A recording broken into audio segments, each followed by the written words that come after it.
इस लेक्चर में हम लोग यूवी विजिबल स्पेक्ट्रोस्कोपी का एक ओवरव्यू देखेंगे जिसमें हम इसका बेसिक प्रिंसिपल और इंस्ट्रूमेंटेशन को स्टडी करेंगे।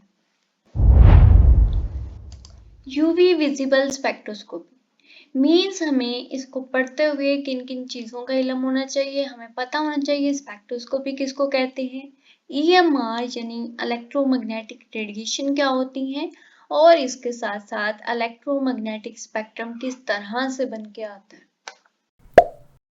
तो सबसे पहले अगर स्पेक्ट्रोस्कोपी को देखा जाए तो स्पेक्ट्रोस्कोपी बेसिकली एक स्टडी का नाम है जिसमें हम क्या करते हैं, कोई सा भी मैटर लेते हैं। ये मैटर कोई सा बायोलॉजिकल मॉलिक्यूल हो सकता है जिसमें आप कह सकती हैं प्रोटीन हो सकती है, डीएनए हो सकता है या आरएनए भी हो सकता है, या इसके साथ साथ आप कोई सा भी केमिकल कंपाउंड या केमिकल सॉल्यूशन भी ले सकते हैं। जब इस मैटर का आप लोग इंटरेक्शन करवाते हैं ईएमआर यानी इलेक्ट्रोमैग्नेटिक रेडिएशन के साथ, तो इस चीज की स्टडी को आप लोग नाम देते होते हैं स्पेक्ट्रोस्कोपी का। देन आपके पास ईएमआर है, तो ईएमआर आपके पास इलेक्ट्रोमैग्नेटिक रेडिएशन ऐसी रेडिएशन होती हैं, ऐसी वेव्स होती हैं जो कि इलेक्ट्रिक और मैग्नेटिक दोनों तरह की प्रॉपर्टीज शो करती होती हैं। इनमें आपकी गामा रेज भी हो सकती हैं, एक्स रेज हो सकती है, यूवी विजिबल रेंज हो सकती है, इसमें इंफ्रारेड रेंज हो सकती है।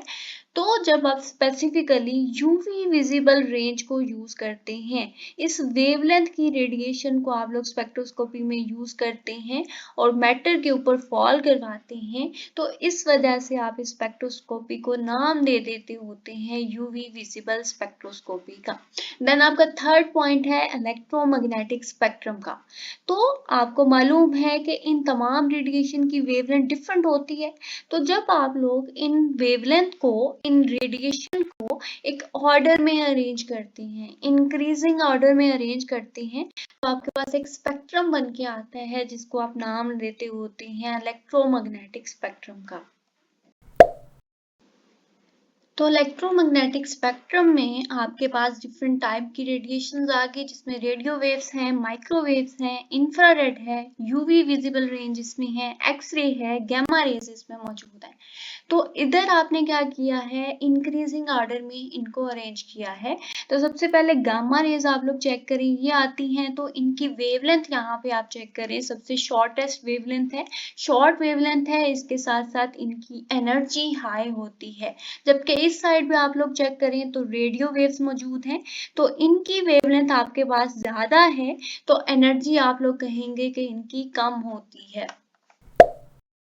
नेक्स्ट अगर आप लोग यूवी विजिबल स्पेक्ट्रोस्कोपी का इंस्ट्रूमेंटेशन देखें, तो इसके इंस्ट्रूमेंट में सबसे पहला पार्ट होता है लाइट सोर्स का, जो क्या करता है 200 से 800 नैनोमीटर की लाइट को ये प्रोड्यूस करता है, जिसमें स्पेसिफिकली आप लोग कह सकते हैं 200 से 400 नैनोमीटर तक यूवी रेंज होती है, जबकि 400 से 800 नैनोमीटर तक विजिबल रेंज होती है, जिसको आप लोग नेकेड आई से भी देख सकते हैं।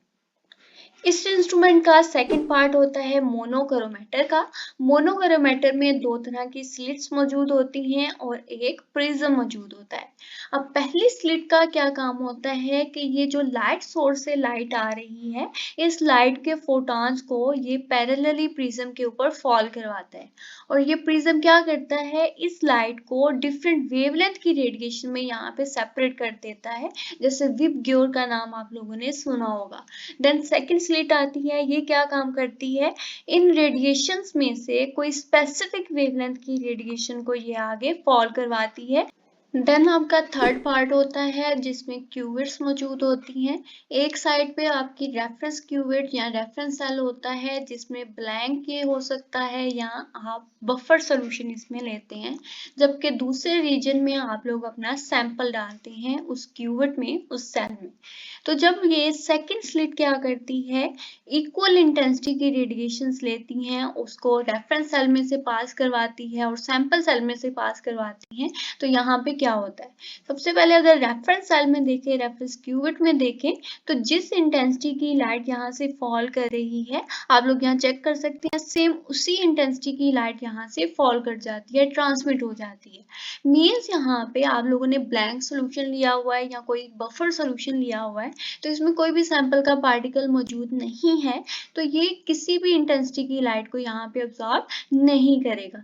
मीन जिस इंटेंसिटी की लाइट इस सेल के ऊपर पास करेगी, सेम उसी इंटेंसिटी की लाइट यहाँ से ट्रांसमिट हो जाएगी, जो देन आगे डिटेक्टर में पहुंच जाएगी, डिटेक्टर उसको डिटेक्ट कर लेगा।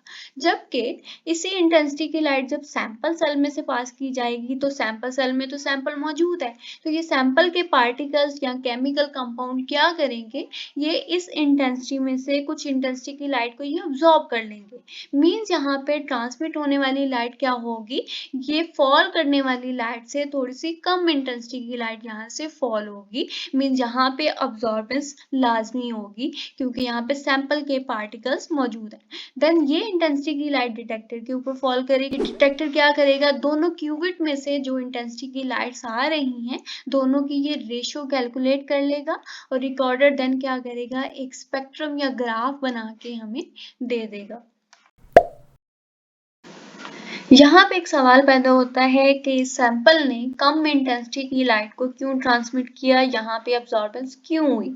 तो सैंपल में आपको पता है कि प्रोटीन हो सकती है, डीएनए हो सकता है, आरएनए हो सकता है, या इसके साथ साथ कोई सा भी केमिकल कंपाउंड हो सकता है।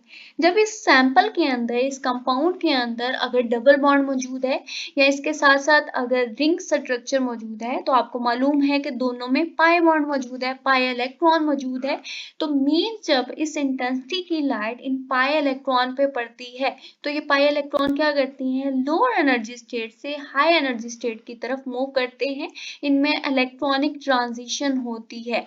तो ये एनर्जी जो इसके ऊपर फॉल कर रही थी, ये यहाँ पे पाई इलेक्ट्रॉन क्या करते हैं, इनको यूटिलाइज कर लेते हैं, यूज कर देते हैं इलेक्ट्रॉनिक ट्रांजिशन के लिए, और मीन्स यहाँ पे क्या हो जाती है, अब्सॉर्बेंस हो जाती है। अब यहाँ पे एक बहुत ही इंपॉर्टेंट लॉ है, बीयर-लैम्बर्ट लॉ। बीयर-लैम्बर्ट लॉ क्या बताता है कि अब्सॉर्बेंस डायरेक्टली प्रोपोर्शनल है कंसंट्रेशन के और लेंथ के। अब यहाँ पे अगर सोल्यूशन आपके पास मौजूद है सैंपल सेल में, तो इसकी कंसंट्रेशन अगर बढ़ती जाएगी, मीन्स उसमें कंपाउंड ज्यादा होते जाएंगे, तो कंपाउंड ज्यादा होंगे मीन्स अब्सॉर्बेंस भी उसमें ऑटोमेटिकली ज्यादा होती जाएगी, और ये हमें पता चलता है बीयर लॉ के थ्रू। देन आपका लेंथ के डायरेक्टली प्रोपोर्शन है। अब ये जो क्यूबिट है, ये सेल है, अगर इसकी लेंथ यहाँ पे ज्यादा होती जाएगी, मीन्स यहाँ पे अब्सॉर्बेंस भी ज्यादा होती जाएगी। तो ये हमारे पास बीयर-लैम्बर्ट लॉ, दो तरह के लॉज का कॉम्बिनेशन है। एक आपका बीयर लॉ जो बताता है कंसंट्रेशन बढ़ने से अब्सॉर्बेंस बढ़ेगी, और सेकंड आपका लैम्बर्ट लॉ जो बताता है कि पाथ लेंथ के बढ़ने से भी अब्सॉर्बेंस बढ़ती जाएगी। अब यहाँ पे डिटेक्टर क्या करता है, इन इंटेंसिटीज की रेशियो को यहाँ पे कैलकुलेट करके दे देता है। मीन्स ये ट्रांसमिटेड लाइट को यहाँ पे डिटेक्ट करता है, जबकि रिकॉर्डर क्या करता है, इस ट्रांसमिटेड लाइट को अब्सॉर्बेंस में कन्वर्ट करके हमें ग्राफ बना के दे देता है, हमें रीडिंग कैलकुलेट करने में हेल्प करता है। रिकॉर्डर हमें तीन तरह के ग्राफ बना के देता है, डिपेंड करता है कि आपने इंस्ट्रूमेंट को किस बेसिस पे ऑप्टिमाइज किया हुआ है, किस तरह से उसको सेट किया हुआ है। पहला ग्राफ जो हमारे पास बन के आता है, वो ट्रांसमिटेंस और कंसंट्रेशन की बेसिस पे आता है। मीन सैंपल सोल्यूशन में अगर कंसंट्रेशन इंक्रीज होती जाएगी, तो मीन्स ट्रांसमिटेंस वहां पे कम होती जाएगी, कम लाइट वहां पे ट्रांसमिट होगी। मीन दोनों यहाँ पे क्या है, इनवर्सली प्रोपोर्शनल है। जबकि ट्रांसमिटेंस और अब्सॉर्बेंस का अगर रिलेशन देखें, तो दोनों इनवर्सली प्रोपोर्शनल है। मीन्स वहां पे कंसंट्रेशन अगर सैंपल सोल्यूशन में इंक्रीज करती जा रही है, तो मीन्स वहां पे अब्सॉर्बेंस उसके साथ साथ इंक्रीज होती जा रही है। इसकी मदद से, इस ग्राफ की मदद से हम लोग क्या कर सकते हैं, अब्सॉर्बेंस की रीडिंग की बेसिस पे कि इतनी अब्सॉर्बेंस आ रही है, हम अननोन सैंपल की कंसंट्रेशन को यहाँ पे डिटरमिन कर सकते हैं। मीन्स हमने यहाँ पे क्वांटिटेटिव एनालिसिस कर ली है। इसके अलावा यूवी विजिबल स्पेक्ट्रोस्कोपी क्या करता है, हमें एक और तरह का ग्राफ बना के दे सकता है कि आपने एक सैंपल सॉल्यूशन लिया, उसको डिफरेंट वेवलेंथ की रेडिएशन पे, यहाँ पे 100 नैनोमीटर, 200, 300, 400, 500 नैनोमीटर की रेडिएशन पे यहाँ पे उसकी अब्जॉर्बेंस नोट की, और डिफरेंट अब्जॉर्बेंस आपके पास आ गई। तो अब वो वेवलेंथ जिसपे मैक्सिमम अब्जॉर्बेंस आ रही है उसको आप कह देंगे कि ये लैम्डा मैक्स है।